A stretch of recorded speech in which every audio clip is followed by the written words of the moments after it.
Take one, the lecture, part one. Hello and good evening to everyone. But since we are 9 hours behind you here in Vancouver, this is certainly not a live broadcast. Also, be aware that I'm trying to read my text on the computer and look at the camera that's recording this talk at the same time. So my eyes may look a bit shifty. Let's get started. I hope everyone read the text I sent last week, as my plan is to use that as a framework for today's talk. So just to recap a little, I promised to introduce you to a different way of thinking about performance-as research, or as some of you may know it, artistic research. And as the granting agencies like to call it here in Canada, research creation. In the UK, where I did my PhD many years ago, they called it practice-as research. So you can imagine how these different names and the disciplinary politics they represent could get quite confusing.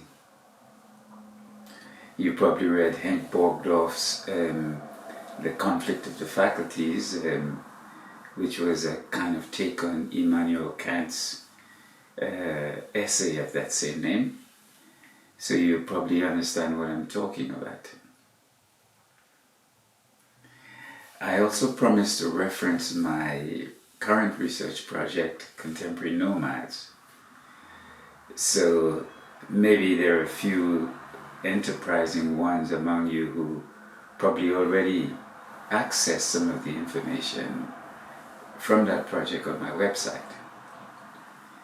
And if you are super neugierig, you might have even tried to figure out if there was any connection between the 4 multi-year research projects there and my thematic concerning movement being analogous to thought unfolding.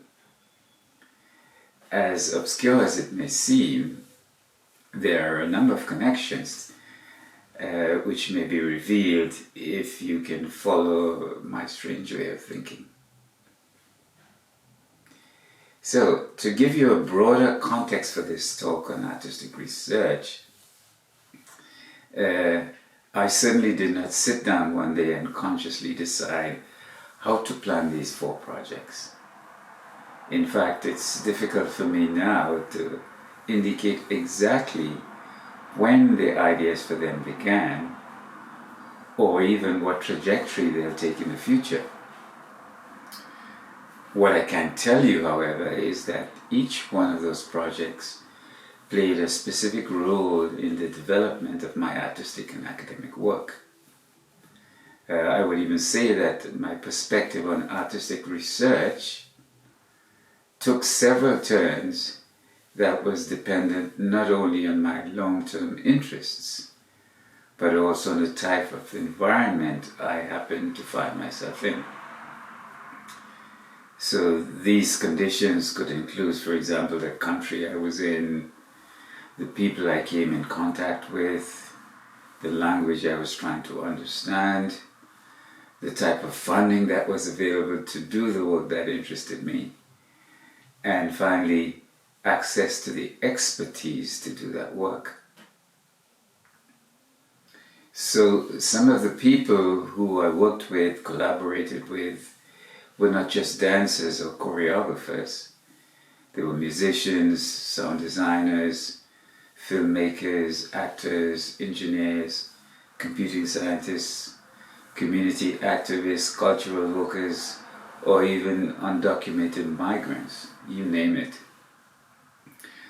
But one very important thing I had to learn was how to find funds to produce those works. And in the case of a university environment, how to write research grants that appeal to the various funding councils. And this is a skill that I highly recommend that you learn. Given all of these interests, I decided to take a position as Professor of Dance, Performance Studies and New Media here at Simon Fraser in Vancouver, because it seemed like a place where I could at least fulfill some of the ideas I was writing about in my PhD at Bristol University at the time. So this connection between dance, performance studies, and new media technologies, I felt I needed a working environment, but that was difficult to find. Why SFU? Some of you may remember the Lifeforms software program. I believe it's now called Danceforms. This was developed at SFU back in the 80s, and the work that choreographer Merce Cunningham did with it, he spent quite a bit of time here at SFU. That software was the result of a unique art science initiative involving the School for the Contemporary Arts, the School of Engineering, the School for the Contemporary Arts, and the School of Education. The first one, I think I probably met the School for Computing Science. This sort of collaborative effort impressed me, so when the opportunity arose, I took it. I had also heard about another unique initiative at SFU called the World Soundscape Project. This project was developed in the late 60s and early 70s by faculty members from the School for the Contemporary Arts and the School for the Communication, and it was led by R. Murray Schaefer. Schaefer was really interested in the changing soundscape in Vancouver as a growing city, which eventually led him to investigate the changing sonic environment in several international locations. And these were locations, for example, in Sweden, Germany, Italy, France, and Scotland. Because of that work, SFU became one of the primary places to study electroacoustic music composition. In fact, many of the pioneers in the field would gather here in Vancouver every summer for a workshop, and this literally became the cutting edge of electroacoustic music research. A third reason, and this I'm giving you some more context, a third reason I took the job here at SFU was because of the interesting interdisciplinary mandate that the school had. And students from dance, visual art, film, cinema studies, theatre, music, and art and culture studies, they were all encouraged to work together, to collaborate. So this seemed to me a place where my own diverse set of interests in practice-based research could thrive. But these ideas are extremely difficult to put into practice, and nearly impossible if one is crazy enough to want to talk to physicists, cognitive scientists, and biologists, and even chemists. Theorists such as Alan Sokal and Jean Bricmont warned about this in their 1998 publication, Fashionable Nonsense, Postmodern Intellectuals' Abuse of Science. And in that book, Sokal and Bricmont really took a turn at some of the postmodern theorists because they both felt that they didn't understand the context of the science they were quoting so easily.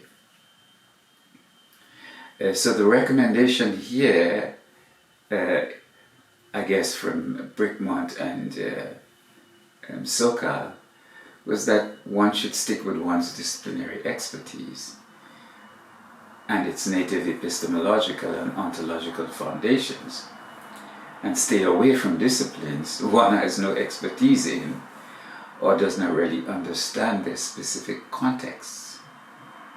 But somehow I never got that memo until it was too late.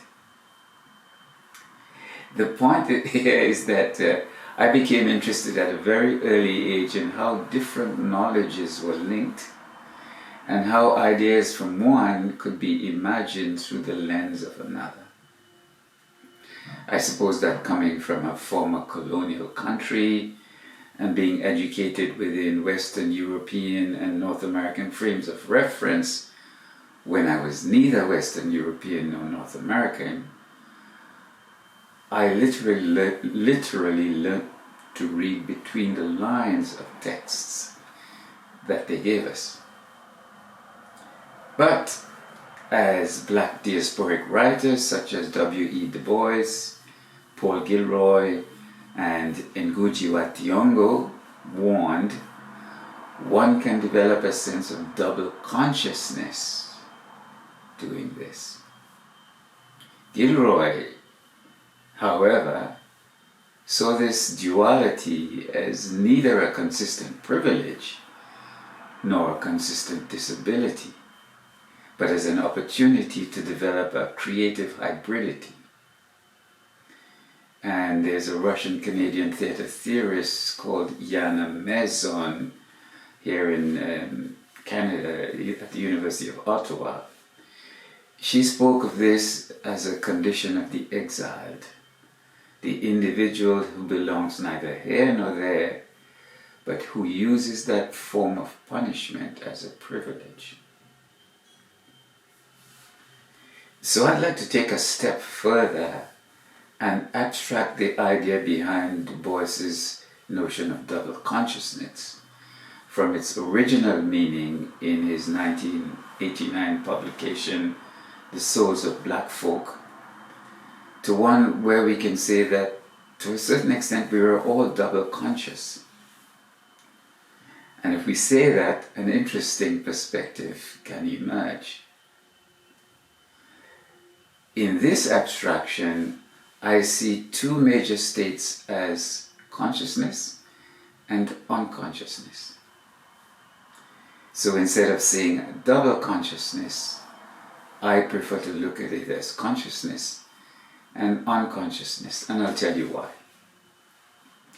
If we agree that these two extremes are really aspects of a much larger spectrum that ranges from hyper-awareness to total unconsciousness, we could then see here that there is a range between states of awareness and perhaps personalities that might go with these states. So the idea of a spectrum means that there are many, many positions along a range, a spectrum, instead of these, I would say, dichotomous opposites. So, the idea of a spectrum could also perhaps be ascribed to knowledge, where different disciplines each claim a slice of the larger pie, metaphorically speaking. So if knowledge can be seen as a spectrum, and specific disciplines, slices of the pie within that spectrum, perhaps it might serve us to think better. There's a cognitive scientist, I believe he might be Australian, his name is David Chalmers. David Chalmers once commented that we've got this wonderful great chain of explanation. We're used to it, where physics explains chemistry, chemistry explains biology, biology explains parts of psychology, but consciousness doesn't seem to fit into that picture. He called this the hard problem of consciousness, or, quote, the subjective state of being in the human body, a specific individual body, and experiencing the world from there, unquote. Chalmers even suggests that if we think of consciousness as a fundamental building block of nature, we might get beyond the idea of a hard problem. The issue here becomes one of establishing connections and lines of communication between different frames of reference, different categories of being, different disciplinary constructs, and the different personalities that may be native to each state. So whether that frame of reference is a language, a discipline, a culture, a race, or simply a point of view, there is always a larger spectrum that requires a shift in the perspective, a shift in our perspective, in order to understand the much larger picture. And just as moving from a waking state to sleep, or from sleep to wakefulness, results in a forgetting of information that was available in one part of the spectrum from another, shifting perspectives require a tacit remembering of the other state so that one does not feel completely lost or fragmented entering another. So this might be a bit of a stretch, but I decided to look at Du Bois's notion of double consciousness and extend that idea to the fact that consciousness really is a spectrum. And if Du Bois was looking at it within the context of the Black experience, where one was forced to follow two streams of education, if you like, or being, perhaps we can take that same concept and look at the idea that perhaps we can extend this to a range of other people and a range of disciplines. So there's an analogy in physics in the concept of the quantum leap that might be useful here. The single electron in an uncharged hydrogen atom has a specific orbit that can only change from its ground state under certain conditions. It will instantly drop to a lower orbit if light energy is emitted, or it immediately moves to a higher orbit if it absorbs light energy. In other words, electrons remain in a stable orbit only so long as their very specific energy levels are maintained.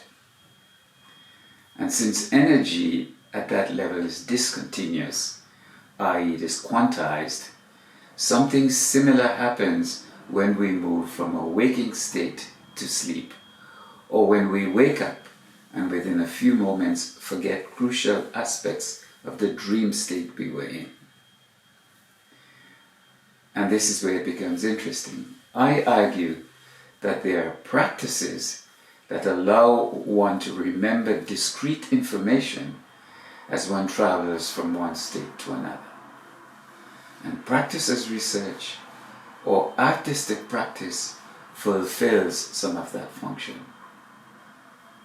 The body that is asleep is not the body that is awake, even though both are embedded in and overlap to a certain degree within the larger spectrum of awareness. Since all of these states have mental correlates in our synaptic architecture, the solution to our forgetting lies in our efforts to remember, as in being aware of the body's actions as it obeys the intelligence of its internal systems, interacting with those in the external world.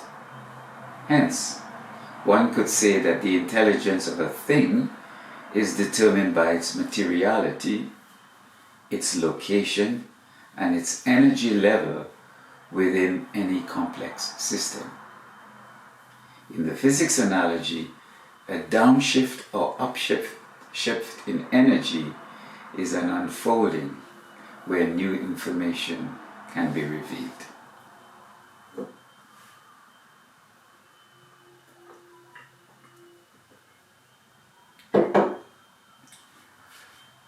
So, the terms asleep and awake, or conscious and unconscious, must therefore be understood as energetic changes that have distinct perceptual correlates. In traumatic situations, when someone, for example, blacks out, memories are lost and may never be regained. In other situations, memories may return at a later date. What this suggests is that even if one blacks out or is unconscious for long periods of time, there is a level of knowing or consciousness that exists even though there is no one there to access it. Here then is a key premise in my theory of practice and my approach to artistic research. The first issue is that the potential knowledge we are looking for is in the body as information. To understand the multiplicity of roles that exist in that body, one needs to experience them before one can claim that information as knowledge. And this experience is performance. It's like hearing the orchestration of thought or dancing the choreography of movement in one's own body as it interacts with what is outside it, but doing something about it. When I say that movement is analogous to thought unfolding, I am also saying that every thought creates a movement, or every action is the result of a thought, even though that thought may not exist at the conscious level. In fact, it may even be outside one's body. The second issue is that information exists in the spaces and in objects or organisms apart from human bodies. While the third is that knowledge can be gained through an interaction between these three. The main point here is that thoughts instigate actions that present opportunities for individuals to know and to claim the knowledge that is in their bodies, as well as in anything it encounters in the spaces through which it moves. To conclude this part of the talk, I'd like to clarify what I think is an interesting hypothesis and how that hypothesis leads to a theory of practice that I work with. Human beings are cognitively embodied through their experiences of movement through space and time. The spaces we inhabit and the practices we engage in are documented through cortical and cartographic maps. If dance is the intentional movement of a body that leads to an experience in space-time, choreography becomes the deliberate organization of those movements into coherent and meaningful structures towards some specific goal. Also, if cartography is the discipline that deals with the conception, production, dissemination, representation, and study of maps of geographical territory, and cortical mapping, the method through which the brain, through the spine and the peripheral nervous system, dynamically represents relationships between bodies and their movement experiences in space-time, then we can say that the human body, moving through space and time, is an opportunity to claim the information in those spaces as personal knowledge. In other words, movement is analogous to thought unfolding, and that unfolding becomes an opportunity to claim the knowledge that is in the body, as well as in the spaces through which it travels.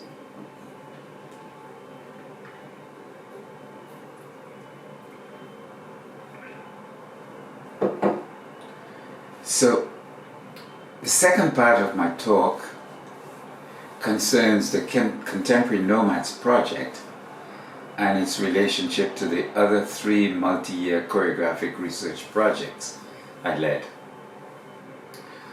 All 4 projects address a set of questions related to an exploration of dance and performance in general as 1. Key practices for the development of self. 2. For choreographic experimentation as a means of drawing out and testing knowledge about bodies and their relationship to space, time, and identity. And 3. As valid vehicles for artistic and academic research. The first project, Transnet, from 2003 to 2005, investigated the potential for a transdisciplinary dialogue between artists and scientists on notions of performance that ranged from human expressive behavior to computation, efficiency, and optimization in digital systems. The second, the Touch project, from 2007 to 2010, looked at how human beings and new technologies together create a dynamic systems ecology that challenges the notion of agency in both.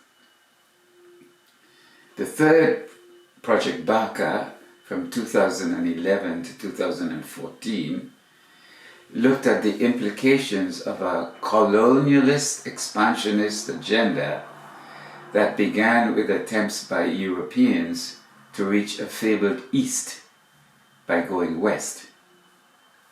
And the fourth, Contemporary Nomads, from 2017 to 2021, I've got another year in it, seeks to extend the scope of what cultural theorist Stuart Hall once described as, quote, the prototype of the modern or postmodern New World nomad, continually moving between center and periphery, unquote. This last project makes an argument for the seemingly chaotic large-scale movement of bodies across international spaces in the first decades of the 21st century as a continuing transnational event that reflects the deep fragmentation that exists between communities within as well as outside national borders, between nationalized and personalized bodies, and between disciplines that seek to carve out their own spaces within social and political institutions that often alienate the very people they were meant to serve. The Nomads series, which is within the Contemporary Nomads project, is its own special entity. Each work stands on its own regardless of what I may write about as artistic research or as practice as research. In other words, my theorizing or hypothesizing is not an explication of the work itself, and one certainly does not have to be in the academy to understand it. So the 10-minute video that you'll see is part of that series. It is an ongoing gallery installation, ongoing in the sense that something changes every time I show it. Currently, it's a 3-channel video installation with 6 channels of audio, all running in a loop. It is the continuous exploration of a large amount of source material that is presented in several different formats. So I changed the format each time, and I changed a lot of the material each time I present it. In all, my collaborators and I were able to interview over 40 individuals. We recorded the material they shared with us, and with their permission, we used it in either the installation or the 2 live performance works that we also created. These live performance works, they were called nomadas, Spanish for nomads, or nomadas excerpts, and I'll explain that a bit. So the three questions that we asked our interviewees, and which initiated the entire text you will hear, were as follows. How would you define the term contemporary nomad? And what would be some of the characteristics of such a person? 2. Write a story about your personal relationship to the term.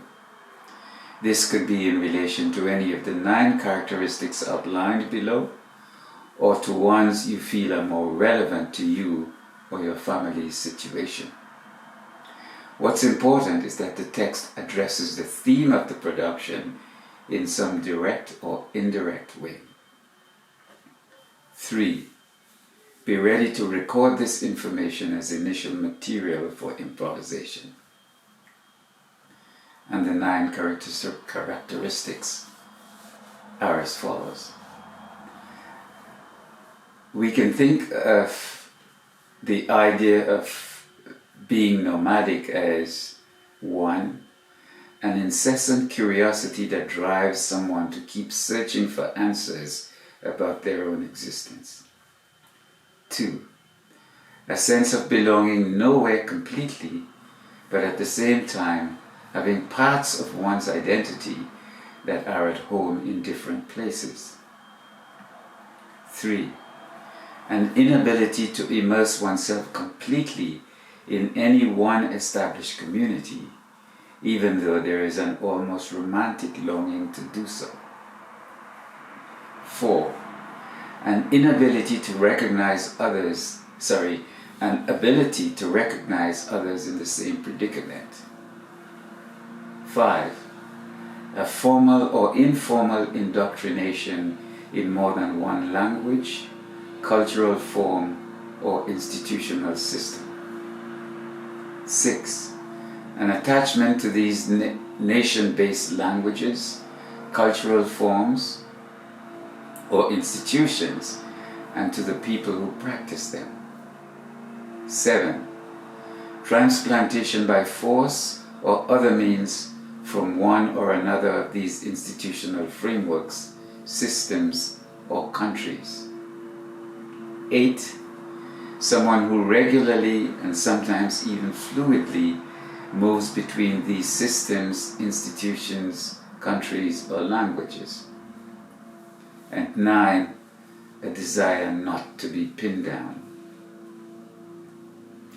So these 9 proposals, conditions, I introduced to the performers, and they had an option to either address them or to write their own. The point being that we wanted to find an answer to this question: what is a contemporary nomad? So, as I mentioned, Nomadas was the first production. In Nomadas, I wanted people who were interested in the project as a way of voicing issues they may have always wanted to, but only in a private and safe space. These people were also informed that some of the content they gave us would be edited for a public performance. So they were entitled to change them if they felt the need to, or to create new questions if they wanted. So the 3 videos and the sound score in the installation all have different lengths, and the entire installation is looped. Since the score is primarily composed of texts in different languages, this means that the sound and the images never correspond. In short, one is never certain who is speaking. Also, most of the speakers are in the 3 videos, but some are not. The challenge is to find out who is speaking which text, but to do so, one must look at the looping installation several times. There are a few surprises that are meant to play with whatever preconceptions the viewer might have. In the first iteration of Nomads, there is a cast of 15 dance, theater, and music student performers.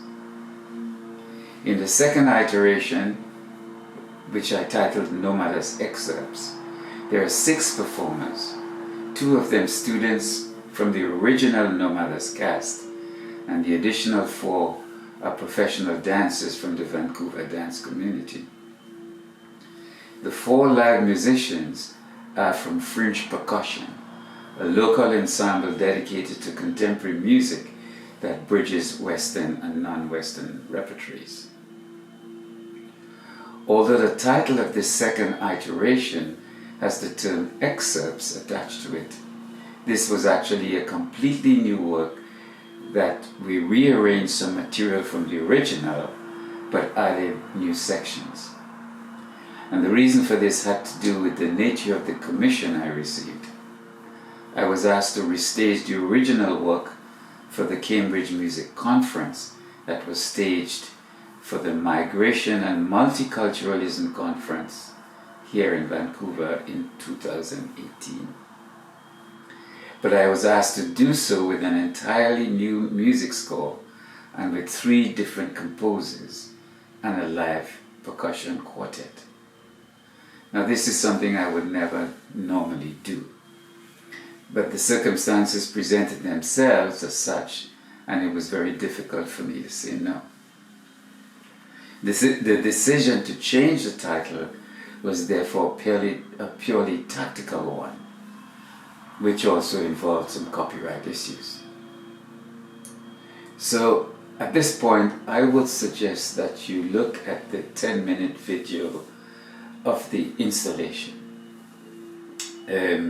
Keeping in mind, those of you who looked at the page on my website for the project Contemporary Nomads, there were 3 iterations of Nomads. 2 of them were live performances, and the 3rd was this installation.